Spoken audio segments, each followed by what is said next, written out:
presencia de Dios. Ahí nos vamos a dar cuenta de lo que es el reino de Dios y nos vamos a poner colorados.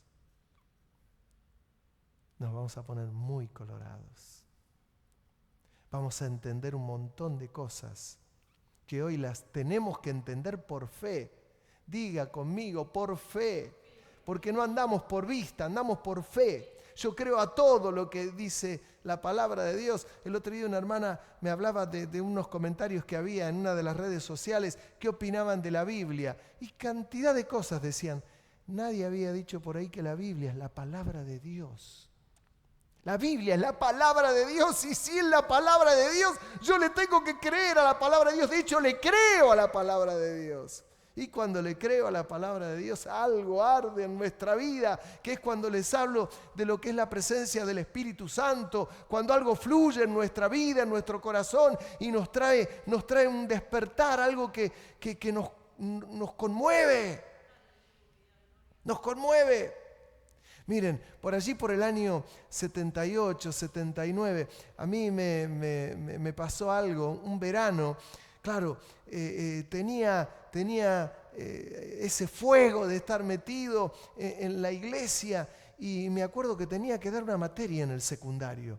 Era verano, me había quedado allí alguna materia y tenía que rendir un examen del secundario, entonces tenía que estudiar. Y un día de calor, ¿vieron cómo es en Buenos Aires? El día pesado, húmedo, 30 y pico de grados. Y la verdad que no tenía ganas de estudiar esa materia. Ay, Señor, no sé qué habrá sido. Vaya a saber, historia, geografía, matemática, no tengo idea qué habrá sido. Pero digo, voy a comenzar a leer la palabra de Dios. Y me acuerdo que me devoré Primera de Crónicas, Segunda de Crónicas, así de corrido, un montón de horas leyendo la Biblia, un montón de horas. Me cambió el día, me cambió el humor, me cambió las ganas, me cambió todo. Y esa noche me quedé estudiando toda la noche esa materia que tenía que dar a los 2 días. Y al otro día seguí estudiando esa materia. Algo había pasado. Lo estaba poniendo como un jovencito primero al Señor. Pero no descuidando la materia. Los digo por si hay algún vagoneta acá que por ahí tiene que dar alguna materia. No tiene que estudiar. No se lleve materias. Y comencé a estudiar con una facilidad y me presenté y me fue bien.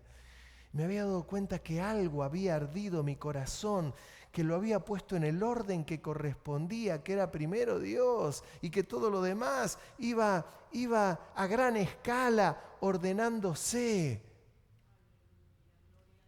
Intente usted en un camión poner un montón de melones. Vieron que los melones son redonditos. Uno los va poniendo en el camión y enseguida el camión se llena. Pero ni bien el camión se pone en marcha, los melones son redonditos, se empiezan a acomodar solitos. Chiqui, chiqui, chiqui, chiqui, chiqui, chiqui. Cuando hizo unos kilómetros el camión, ese camión que estaba repleto, ya dejó de estar repleto. Se llenó en un 80%. Los melones se fueron acomodando cuando el camión se puso en marcha. La vida espiritual es exactamente igual. Cuando primero se pone a Dios en el centro, comenzamos a caminar todas las demás cosas. Lo laboral, la familia, lo personal y todo lo demás, y la bebida y la comida y la ropa, todo se va acomodando en el lugar debido. ¿Por qué? Porque primero es Dios. Primero es Dios. Siempre, siempre. Cuando este orden, esto es así, la cosa en nuestra vida marcha bien. Uno tiene paz. Las cosas laborales se acomodan, lo personal se acomoda, los estudios se acomodan. Todo se acomoda. Porque es primero Dios. Nuestro reino no es de este mundo. El tuyo tampoco. Estás con las cuentas al día, el teléfono al día, perfecto. La luz al día, sí, tenerlo al día porque te la van a cortar, perfecto. Cuando digo del reino no me refiero a estas cosas. Me refiero a dónde está nuestro afán. ¿No vieron cuando hay gente que está afanosa, todo el día pensando y está afanosa, está fanatizado? Dios no nos llama a ser fanáticos de Él. Dios nos llama a ser coherentes, amadores de Dios, que lo ponen a Él en primer lugar. ¿Por qué cree usted que comenzamos dándole alabanza y toda gloria? Porque primero es Él. Primero es Él. Y estamos en el culto alabando su nombre, exaltando su nombre, dándole gracias, aún de las cosas que entiendo, de las que no entiendo.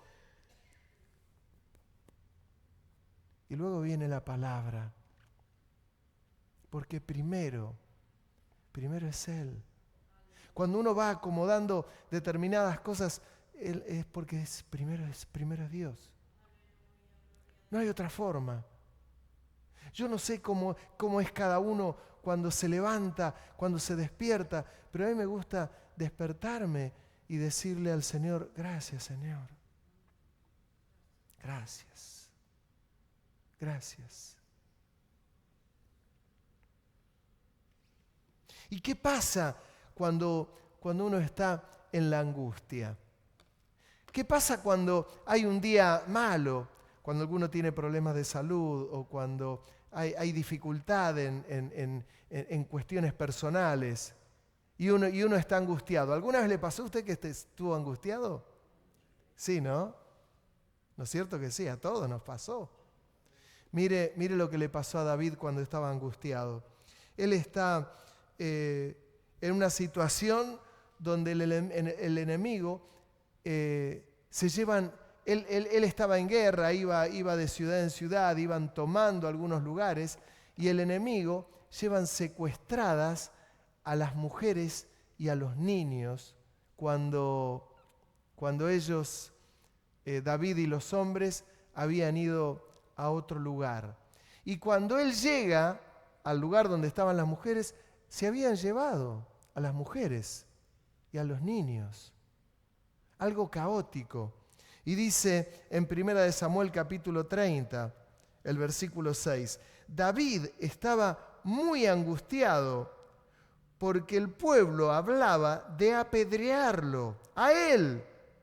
Todo el pueblo estaba con ánimo amargo, amargado, cada uno por causa de sus hijos y de sus hijas. Y mire lo que hizo David. Pero David se fortaleció en el Señor su Dios. Entonces David dijo al sacerdote Abiatar, hijo de Ahimelech, tráeme por favor el efod. Y Abiatar trajo el efod a David. ¿Y para qué le sirvió el efod? Para consultar a Jehová qué era lo que tenía que hacer. El pueblo habló de apedrearlo, porque él era el líder. Él se angustió. ¿Qué haría usted si acá todos sus hermanos ahora dicen, a ver, Johnny, que está tocando la guitarra y que lo hace bien? Che, Johnny, no me gustó y como tocaste, así que... Y todos lo empezamos a mirar torcido. Che, ¿qué hice yo? Va a decir Johnny. Bueno, David se la vio fea. El pueblo habló de apedrearlo. Pero ¿qué hizo David? No se escondió. Comenzó a buscar a Dios. Dice, pero David se fortaleció en el Señor su Dios. ¿Y qué hizo? Mandó a buscar el efod. Y le preguntó a Dios qué tenía que hacer. Y Dios le dijo lo que tenía que hacer. Y recuperaron a todos los niños y a las mujeres que habían secuestrado, que se habían llevado cautivos. Ni uno se perdió. ¿Por qué? Porque primero es Dios. Si yo pongo a Dios en el centro de la cosa cambia. Esta es una de las grandes ventajas que nosotros, los que conocemos a Dios, tenemos. Dios nos lleva a tener esta relación con Él, esta comunión con Él. Estoy enfermo, voy a poner a Dios en el primer lugar. Estoy con dificultades, voy a poner a Dios en primer lugar. Estoy angustiado, voy a poner a Dios en primer lugar. Tengo abundancia, voy a poner a Dios en primer lugar. Uno de los grandes problemas, ya lo manifesté con el joven rico, es que cuanto alguno más tiene, más se olvida de Dios. No, es increíble. Cuando tendría que ser al revés. Señor, ¿cómo me has bendecido? Gloria a tu nombre. El problema es que la gente cree que todo lo que tiene lo tiene por su propio mérito. Y todo lo que tenemos lo tenemos por la gracia y el amor de Dios. El día que uno descubre eso, todo cambia. El día que uno descubre que cuando el Señor es en el centro, todo lo demás se va acomodando. ¿Sabe la cantidad de gente que le pasa que se mueven por emociones? Dice, hoy no tengo ganas de ir a la iglesia, tengo un mal día, no voy a ir a la iglesia. Yo quiero decirle que es todo lo contrario lo que tendría que ocurrir. Tengo un mal día, ¿a dónde voy a ir? A la iglesia, a refugiarme. ¿Por qué? Porque la iglesia tiene que ser un lugar de refugio. La iglesia es un lugar de refugio. Así como Dios le dijo a Moisés que haga ciudades de refugios para que allí vayan aquellos que eran perseguidos porque habían matado a alguien accidentalmente. La iglesia tiene que ser un lugar de refugio. Mire, pastor, no estoy bien, estoy desganado, estoy mal, estoy pasando un mal momento. Venga a refugiarse y pueda caer a los pies del Señor.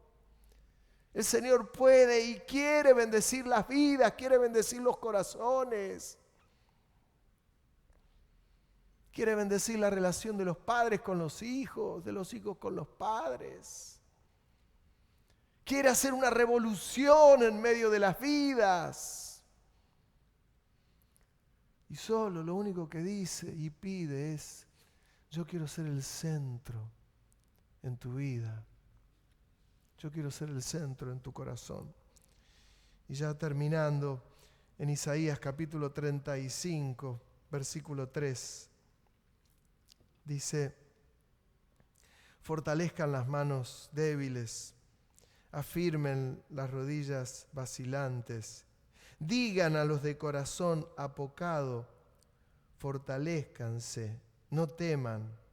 He aquí que su Dios viene con venganza y retribución divina. Él mismo vendrá y los salvará. Entonces serán abiertos los ojos de los ciegos y los oídos de los sordos se destaparán. Entonces el cojo saltará como un venado y cantará la lengua del mudo, porque aguas irrumpirán en el desierto y torrentes en el Arabá. Porque aguas interrumpirán en el desierto. Y el resto de la iglesia tiene que prepararse de tal manera, hermano, que nuestros sentidos tienen que estar muy abiertos y muy atentos para lo que pasa alrededor nuestro. ¿En qué sentido? Yo puedo estar muy bien, vos podés estar muy bien, bárbaro, no tenemos ningún conflicto, primero Dios, pero que estemos atentos a lo que pasa alrededor, a cómo vino alguien, cómo habrá venido nuestra hermana que vino de visita de La Plata y cómo estará. ¿Y cómo estará aquel hermano? ¿Y cómo estará aquel matrimonio? ¿Y cómo estará aquel joven? Para que nosotros podamos estar tan atentos que aún en donde estamos podamos clamar para que en esa vida haya un torrente de agua. Para que, como dice el profeta Isaías, digan a los de corazón apocado, fortalezcanse, no teman. Y ya cambia casi todo el mensaje, donde primero es Cristo, donde primero es Dios, primero es Él y todo lo demás viene por añadidura a nosotros, pero como estamos bajo esa cobertura divina, podemos bendecir al resto de los hermanos, al que está apocado, al que está débil. Oh, Rabasharakaya, y pueda descender el Espíritu Santo y hacer una obra grande, fuerte. Tenemos el caso, días pasados vino a la iglesia esta jovencita Carolina, que su marido Jonathan, el que habían atropellado aquí en Avenida Constitución y falleció hace cerca de un mes, menos de un mes. Él cuida coches, este joven, y lo atropelló una camioneta, lo han escuchado ustedes, que salió con las luces apagadas. Su esposa Carolina, ella hace como 10 años vino acá a la iglesia, un día se enteró que había bautismo, dijo: pastor, yo me quiero bautizar, y se bautizó, vinieron, luego tomaron distancia, no pudieron venir más. Días pasados vino ella a la iglesia. Comenzamos a orar: Padre, que aparezca el conductor de esa camioneta. Y lo han encontrado a ese hombre que lo mató a este joven. ¿Qué cree usted que hay que hacer con esta jovencita? Hay que bendecirla. Está angustiada, está triste, y no es para menos. ¿Pero a dónde va a ir? No, que tiene que ir a algún psicólogo. Mire, está todo bien con los psicólogos, ningún problema. Con los psiquiatras también, todo bárbaro. Pero lo que la iglesia puede dar no se lo va a dar ni un psiquiatra ni un psicólogo. Es la presencia de Dios lo que tiene que inundar a esta joven. Rodearla, fortalecerla, bendecirla. Y así como menciono esto, hay cientos, hay miles de casos de gente que tiene una gran necesidad y que no sabe dónde ir. Y la iglesia tiene que ser el lugar ese de refugio, y donde nosotros tenemos que levantar la cabeza y darnos cuenta que estamos para algo más. Da para algo más. Los que somos del reino de Dios estamos en otra sintonía. Si no estamos en otra sintonía, tenemos que estar en esta sintonía. Que a veces depende de la gente, claro que depende de la gente.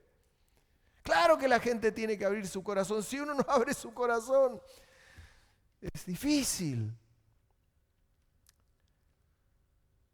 Es abrir el corazón. Yo me acuerdo cuando vino Roxana a la iglesia y abrió su corazón, estaba viviendo algo muy difícil, le tocó vivir algo muy difícil.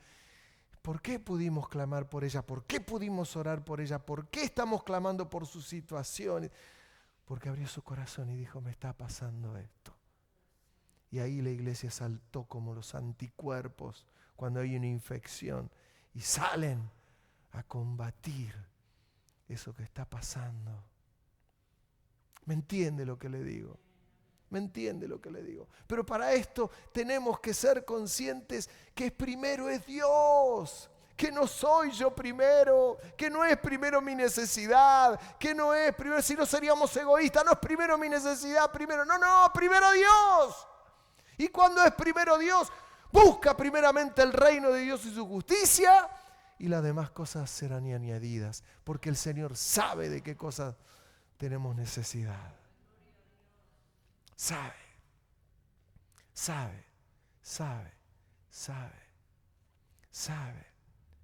Y el Espíritu Santo comienza a cubrir y a cubrir y a bendecir.